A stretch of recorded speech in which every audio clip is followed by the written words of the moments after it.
کہ ہم یہ ویسے بڑی حیرت انگیز بات ہے کیونکہ اب موسٹلی لوگ آج کل اس طرح سے بات کرتے ہیں کہ یار یہ سلاسل چل رہے ہیں، ڈفرینٹ صوفیزم کے لوگ ہیں، یہ اسلام سے کوئی دور ہی ہیں۔ سلسلہ یہ تو یہ کہ جو تعلیم ہے اس کا جو ہے اس کا واضح ثبوت یہ ہے کہ آج تک آپ جتنے بھی سلاسل ہیں ان کی تاریخ پڑھ لیں، ان کی جو ہے وہ آپ ان کی جو تعلیم کا مطالعہ کریں تو ریٹن حالت میں آپ کو ذکر و اذکار اور تعلیم جو ہے وہ آج تک قبلہ انصاری صاحب رحمۃ اللہ علیہ کے بعد تک بھی آپ کو یہ ایسا سلسلہ نہیں ثابت کریں گے کہ جس کی تعلیم رائٹ ہو، جو تحریر شدہ ہو۔ ٹھیک ہے، ہمارا سب سے بڑا ثبوت یہ ہے کہ آپ ہماری کتب پڑھیں، بابا جان کی تقاریر دیکھیں، بابا جان کے وائز جو ہے نصیحت کے جو پروگرام ہے وہ دیکھیں، اور اس میں آپ کو ثابت کریں کہ یہ چیز جو ہے وہ قرآن کے خلاف ہے۔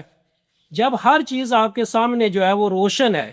آپ کے سامنے جو ہے وہ واضح ہے، کیونکہ جب ایک چیز کی بنیاد ہی قبلہ انصاری صاحب رحمۃ اللہ علیہ نے قرآن اور حدیث کے مطابق رکھی ہے تو اس میں تو کوئی جواز میرا خیال ہے کوئی بندہ پیش ہی نہیں کر سکے گا۔